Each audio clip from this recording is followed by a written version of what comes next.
বহুত সদস্য নেতৃবৃন্দ আমাৰ লগত আলোচনা বিলোচনা কৰি পেলাই 100% ছাপোৰ্ট আমাকে কৰিছে। আমি বহুত বহুত ধন্যবাদ দিছোঁ তেখেতসকলকো।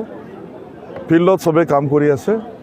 BPF শক্তিশালী হিচাপে প্ৰকাশ পাইছে আৰু এই শক্তিটো দেখি পেলাই ৰুলিং চৰকাৰে বিশেষকৈ BJP আৰু UPPL এই দুটা পাৰ্টি বহুত ভয় খাইছে, যাৰ কাৰণে তেওঁলোকে ডাঙৰ ডাঙৰ মন্ত্ৰী যেনেকৈ অশোক সিংঘাল, ডক্টৰ ৰণোজ পেগু, তাৰপিছত নিজে মুখ্যমন্ত্ৰী নিজে আহিলে, প্ৰাক্তন মুখ্যমন্ত্ৰী আহিছে, তাৰপিছত BTRৰ EM দুজনমান কেম্প কৰিলে, নিচিমা অঞ্চলত কেম্প কৰিছে, কিন্তু তেওঁলোকে কেম্প কৰিছে কিন্তু অলপমান বেয়া আচৰণ ইয়াতে দেখাইছে তেওঁলোকে তাতে। মানে হাগ্ৰামা ছাৰে বনোৱা মডেল যিটো মানে কলেজ, ডিগ্ৰী কলেজ, তাতে তেওঁলোকে কেম্প কৰিছে, কিন্তু তাতে বহুত ধৰণৰ মানে বেয়া এক্টিভিটিছ তেওঁলোকে দেখাইছে, নাচ গান কিবা কিবি হেন তেন, ৰাইজে ভাল পোৱা নাই। যিয়েই নহওক তেওঁলোকৰ কিন্তু এটাই কথা, তেওঁলোকে ভয় খাইছে। ভয় খোৱাৰ কাৰণে তেওঁলোকে ইমানবোৰ ফ'ৰ্চ এপ্লাই কৰিছে। আমিতো কৈছোঁ, মই বহুত দিন আগৰ পৰা কৈছোঁ যে তেওঁলোকে যিমানেই ফ'ৰ্চ এপ্লাই নকৰক, লাগিলে দিল্লীৰ পৰা নানক কিয়, আমি ভয় নাখাওঁ। কিয়নো ৰাইজ আমাৰ লগত আছে, ৰাইজ শক্তিশালী ৰূপত আছে আমাৰ লগত। সেইকাৰণে ময়ো শক্তিশালী হিচাপে ময়ো কেম্পেইন কৰিছোঁ। আপুনি 100% নিশ্চিত যে আপোনাৰ জয় নিশ্চিত? হয়, 100% নিশ্চিত। এই ৰাইজে প্ৰমাণ দিয়ে, চাৰিওফালে ৰাইজ আমাৰ লগত আছে। বিধায়ক হোৱাৰ পিছত কি ইছ্যুলৈ কাম কৰিব ৰাইজে? এইটো ডাঙৰ প্ৰশ্ন। এতিয়া 1.5 বছৰ মই সময় পাম বিধায়ক হোৱাৰ পিছত। 1.5 বছৰত কিমানখিনি কৰিব পাৰোঁ নাজানো মই এতিয়া। সেইটো কৰিম মোলে ডাঙৰ ডাঙৰ মই প্ৰতিশ্ৰুতি ক'তো দিয়া নাই, কিন্তু মই ডেফিনেটলি প্ৰায়ৰিটি বেচিছত যাম। ৰাইজৰ লগত মই আলোচনা বিলোচনা কৰি পেলাই কোন এৰিয়াত কি সমস্যা প্ৰায়ৰিটি বেচিছত মই কৰি যাম, সেইটো মই নিশ্চিত। আৰু জিকাৰ পিছত আপোনালোকে নাভাবিব যে মানে মই যে খালি BPFৰ কাম কৰিম, সেইটো নহয়।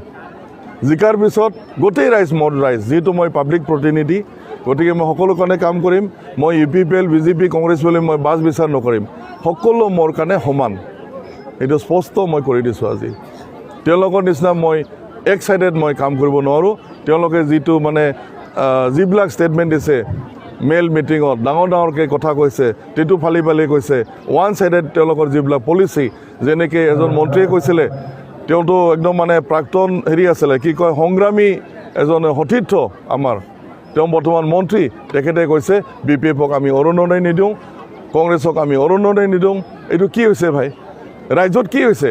জনপ্ৰতিনিধি ইমান বেয়া মানসিকতাৰে যদি ৰাইজত চলায়, কি হ'ব আমাৰ ৰাইজৰ? আমি বিপৰীত দিশে কাম কৰিম, সকলো ৰাইজৰ কাৰণে আমি কাম কৰিম। কংগ্ৰেছৰ প্ৰাৰ্থী দিছে, কিন্তু প্ৰভাৱ তেনেকৈ নপৰে, কাৰণ তেওঁলোকৰ নিচেই নগণ্য আছে ইয়াত ভোট। যোৱাবেলি MP ইলেকশ্যনত আমাৰ এইটো সমষ্টিত তেওঁলোকে 11,000মান পাইছিলে। 11,000ৰ ভিতৰত 50%তকৈ বেছি কিন্তু বঙাইগাঁও সমষ্টিত যাব তেওঁলোকৰ। আমাৰ ডাটা আছে, কংগ্ৰেছৰ ভোটাৰ কোনখিনিত আছে আমি জানো। 50%তকৈ বেছি বঙাইগাঁও সমষ্টিত দিব তেওঁলোকে। গতিকে থাকিল 50%, 5,000মান। আউট অফ 5,000 এগেইন তেওঁলোকৰ বহুত সদস্য কিন্তু আমাকে ভোট দিব চাইলেণ্ট ভোটাৰ হিচাপে।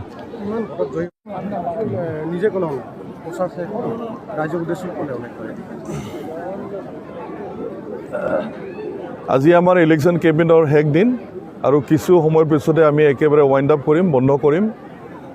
আপোনালোকৰ জৰিয়তে মই সকলো ৰাইজক ধন্যবাদ জ্ঞাপন কৰিছোঁ, কাৰণ তেওঁলোকে বহুত কষ্ট কৰিছে। ইমুৰ পৰা সিমুৰ, পূব পশ্চিম উত্তৰ দক্ষিণ সকলো ৰাইজে BPFৰ কাৰণে কাম কৰিছে। সকলো ৰাইজ, সকলো নেতৃবৃন্দ, সকলো স্তৰৰ নেতৃবৃন্দ, সকলোকে মই একদম অন্তৰৰ পৰা মই শ্ৰদ্ধা জনাইছোঁ আৰু বহুত বহুত ধন্যবাদ যাচিছোঁ। প্ৰচাৰ আমাৰ বহুত তুংগত চলিছিলে এইকেইদিন। আজি এইটো আমাৰ লাষ্ট ইয়াতে।